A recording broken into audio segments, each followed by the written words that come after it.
Georg Hegel was a German philosopher who came up with a basic system for achieving the goals of the Illuminati called the Hegelian dialectic. This system is based on 3 steps. In step 1, a rogue government will create the problem that harms or even kills its own citizens. This deception is known as a false flag attack. In step 2, a rogue government will control the reaction to the problem which it created by typically blaming it on an enemy or some aspect of its own society over which it seeks more control. This is why the term false flag attack is so named. In step 3, a rogue government will offer the solution to the problem which it created. This solution is typically a war or a system of regulations.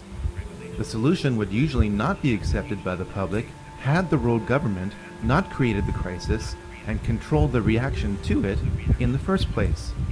A government which seeks increasing control can keep pushing society to accept its agenda by following a series of problems, reactions, and solutions which it planned all along.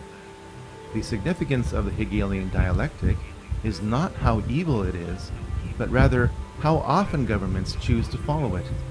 There has not been a major war in the 20th and 21st centuries that does not follow the Hegelian dialectic.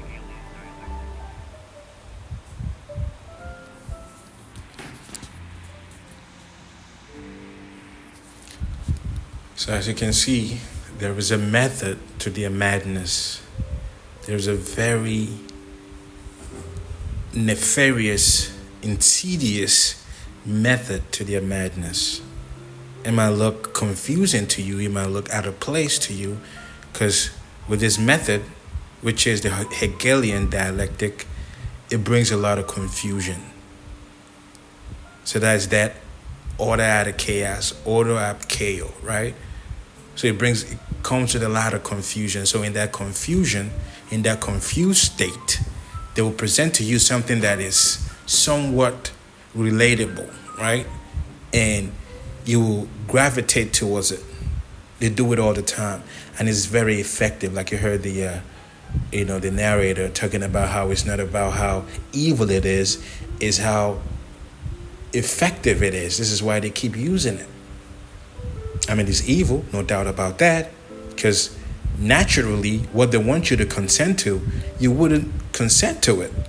So they had to put certain things in motion that will disarm you, so to speak. You'll be disarmed. Mentally, physically, you wouldn't know what to do. And then when they present you with the solution, you would just run right towards it. Because there's nothing else that makes sense when you're looking around in all this confusion and all this chaos. You see what I'm saying? This is exactly what it is. And they've used this method time and time again. Think about the 9/11, right? The 9/11, what came about out of that, right? They presented you with this problem that there's this terrorist attack groups out there that can't wait to, bomb the shit out of you. What happened? A lot of people were in a confused state. To see the towers topple like that. And a lot of people were very confused. They didn't know what to do. They didn't know who to turn to. So Big Brother presented you with a solution, but that solution was to take away a lot of your rights. You see how that works? They take away a lot of your rights in the so-called solution that they're trying to give you. You see? Now they're doing the same thing with this Trump assassination, so-called assassination, right?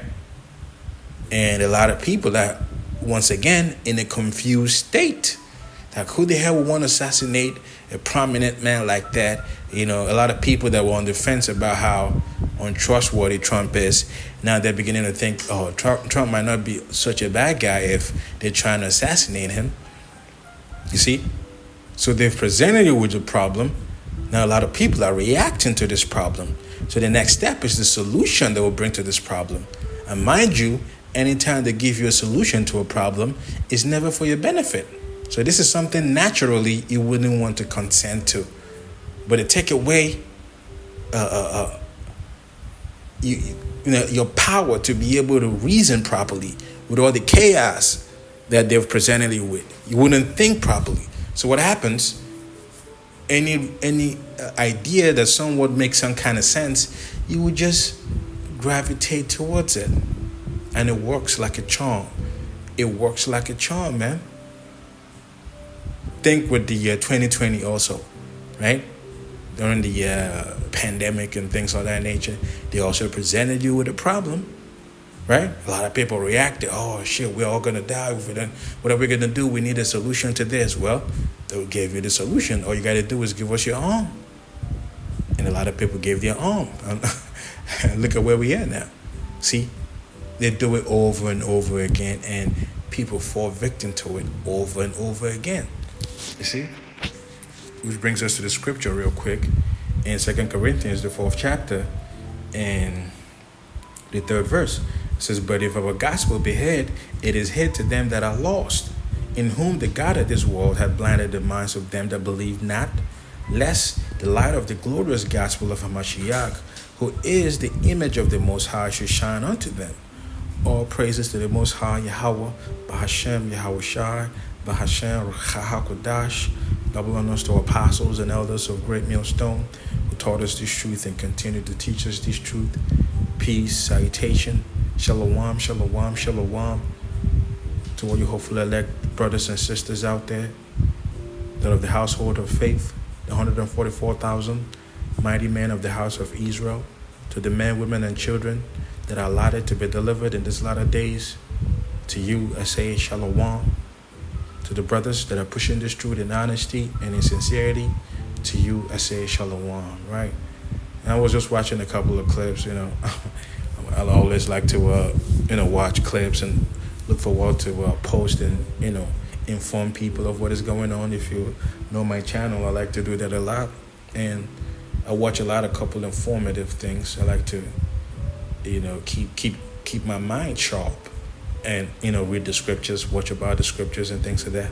So as I was watching a couple of the scriptures, couple of these clips, I run into this Hegelian dialectic.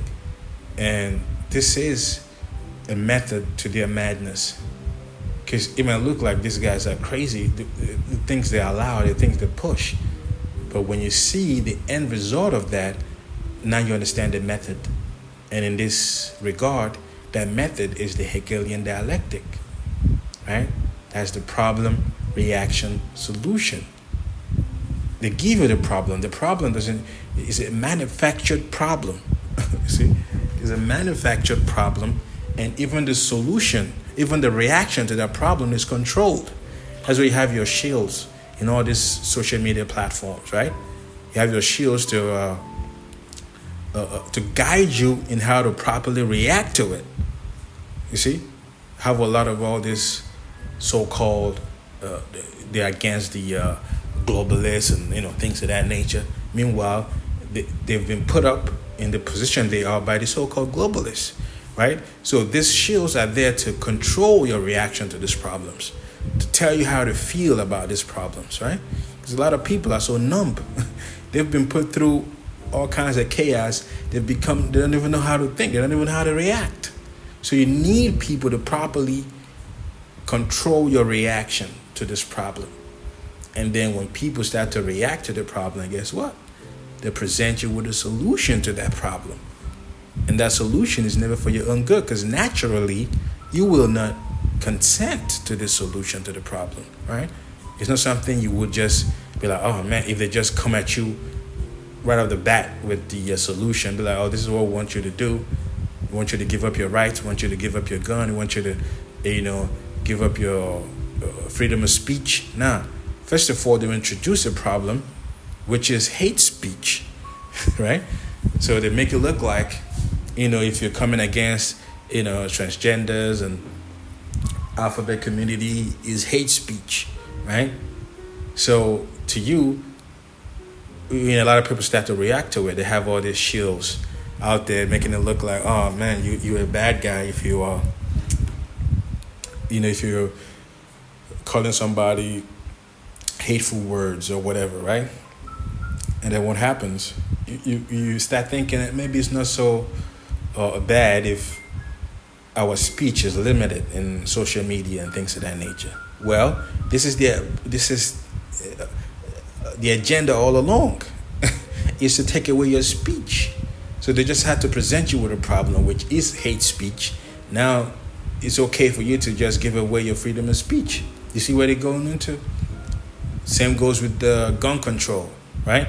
They give you all this assassination attacks with Trump or whoever, that's why it's called false flag events. Just because it's called false flag events doesn't mean lives are not lost. In most cases, some lives are lost, but it is for some other agenda. It's not something that spontaneously happened. Nah, it was orchestrated. You see? That's why it's called false flag events. Lives may be lost, but it was orchestrated to go the way it went. You see? That's exactly what they're doing. They like to play with the minds of the people like that. You have to understand, this is nothing but occultic, ritualistic practices. And they make you a willing participant when you feed into that energy. You feed into it, you become a participant in all these occultic practices. That's why I had to pull the scripture out in 2 Corinthians, the 4th chapter and the 3rd verse. It said, but if our gospel be hid, it is hid to them that are lost. And what you get to find out is a lot of people out here are lost. They are caught up in a la-la land. They're living in a fantasy world, right? Like the truth, they don't want nothing to do with truth, because it's like trying to bust their bubble, so to speak. They built this bubble of lies they live in, right? So reality is not something they're trying to face. So they'd just rather, live in some fantasy world, right? So that's how lost they are. So you trying to tell them the truth, it is hid to them because they are lost and they want no parts of it. It was not meant for them anyway, right? So the 3rd verse, in whom the God of this world hath blinded the minds of them which believe not. So they have a whole lot of ways, a whole lot of methods to blind your minds. And part of that method is this Hegelian dialectic. The God of this world being Satan, and he has a physical counterpart, which in the scriptures are known as the Edomites. That's where you get your wicked elites from. The 1% that control the whole thing, the banking families that run the whole show, right? So these are the God of this world. This is what they are, right? It says, have blinded the minds of them which believe not, lest the light of the glorious gospel of Hamashiach, who is the image of the Most High, should shine unto them. And we'll go back to the clip and watch a couple more. It goes into how Christian minds are falling victim to this, right? How they'll get a Christian to believe, so-called Christians, to believe that it is okay to have your children go through gender affirming surgeries and things of that nature, right? Because their minds have been blinded. Here you are, you claim to be a Christian. There's no reason for you to advocate for something like that. Advocate for the alphabet lifestyle. It's okay for, a groomer, which is, these weirdos that come to read for your children, dressed in all kinds of weird apparels and things of that nature, weird clothing, right? A man dressed up as some freak in nature, reading to your children, and a whole lot of them will tell you how they're Christians and things of that nature, right? So this is how their minds have been blinded, and the light is not shining onto them. First and foremost, for you to be a true Christian, you have to be chosen from the foundation of the earth. It's not something you say, oh, I accept Jesus, accept Jesus in my life, and that is it. Nah, it doesn't work that way. You have to be chosen from the foundation of the earth to be of the elect. So let's finish this out.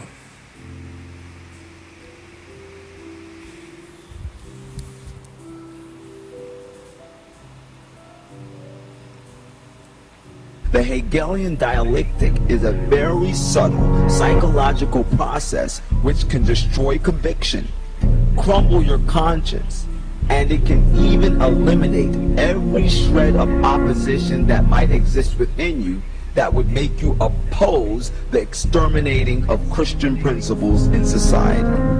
And what is so sick about it is that it is very simple. It is a process which involves 3 phases. which are thesis, antithesis, and synthesis. The first phase of the Hegelian dialectic is simply presenting the thesis. A thesis is simply the ideologies or the beliefs of a group or of an individual. After this phase is completed, then phase 2 begins, which is the presentation of the antithesis. The antithesis is a completely opposite view from the beliefs or ideals presented in the thesis. This is done to confuse the thoughts of the dissenter or the target group. Then, when phase 2 is completed, phase 3 is initiated, which is the presentation of the synthesis. The synthesis is a compromise between the two radically opposed ideals or beliefs that were presented in the thesis and the antithesis, which brings about a completely new belief system. A completely new belief system which is more than readily accepted by the dissenter or the dissenting group, because it relieves the confusion that was on their mind, and unknowingly now they compromise their own belief system. This process is then repeated a number of times until the dissenter or the dissenters finally give up and accept a new belief system without any more dissent at all. And this is the process that the occult New Age movement is using to destroy Christian principles, Christian values, and to initiate in our society values that are wholly demonic and corrupt in their nature. And we'll get into this later. The method they use is that of the Hegelian dialectic. Thesis played against antithesis leads to a synthesis. In other words, for Hegel, for history to make progress, you have to have conflict. And when you look at the key people in the order, you will find that they generate conflict. So Bush and Harriman politically are conflicting. Coffin and Buckley, although part of the same order, are in public conflicting with one another because conflict leads to the new synthesis. The order want to accomplish in the Bolshevik Revolution? You create opposing forces which you place in conflict. Out of conflict, you've got profit, you've got political power, and you can direct history. And if you look at the writings, for example, of the Trilateral Commission, they talk openly in the Trilateral Commission about managing conflicts, not solving conflicts, but managing conflicts. Conflict management, that's the cry. So they got the profit, the power, and the management. Mm-hmm. Where do they want to steer history through the Bolshevik Revolution? They wanted to set up, and they did, two opposing forces. Out of that came World War II.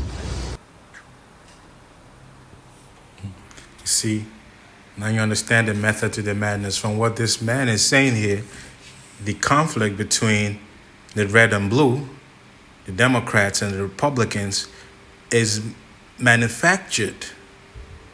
At the end of the day, Trump is not against Biden, but they have to do it that way. Because who is their real boss? The banking families. This is who they work for. It's not like Biden or Trump makes any decision on their own, right? They have to follow the playbook of the banking families.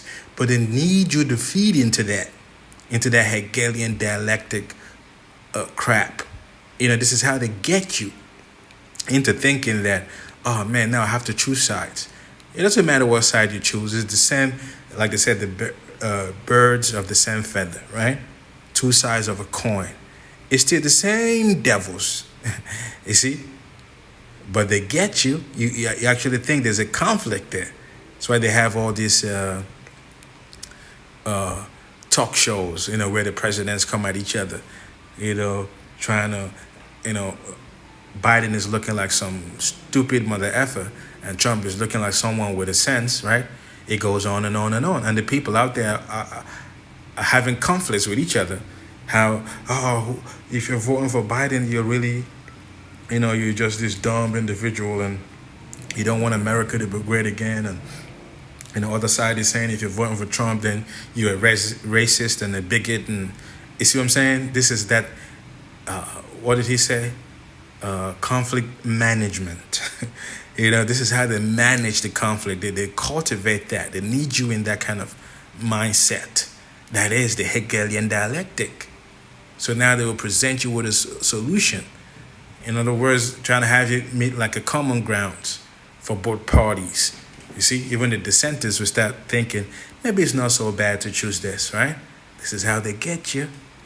This is why you got to be wise, man. You got to be wise. You got to be wise, really wise. Let's get this real quick. And I like the scripture a lot. Proverbs, the 14th chapter and the 15th verse. It says, the simple believeth every word. So you're not supposed to believe every word. If you believe every word that somebody says without truly venting the word and truly doing your due diligence of what they're saying to know whether they're saying speaking truth, factual things or not, guess what? You're a simp. That's what the scripture is saying. You're a simp to believe every word somebody, whoever it is, no matter how high esteem you hold somebody, right? On high regard you hold somebody. You can't just believe everything they tell you on face value. You see, that makes you simple.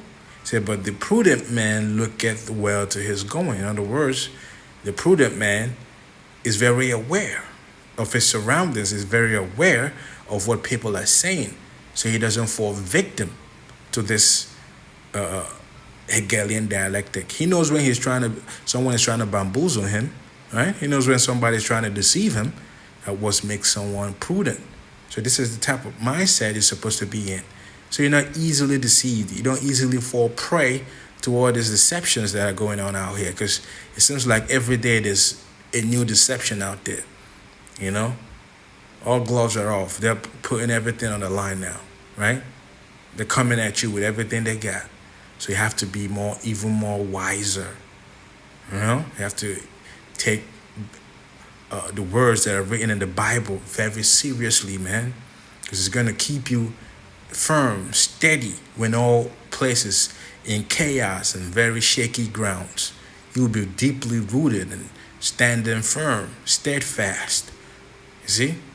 Just a little something I had come across. I was like, man, sounds interesting.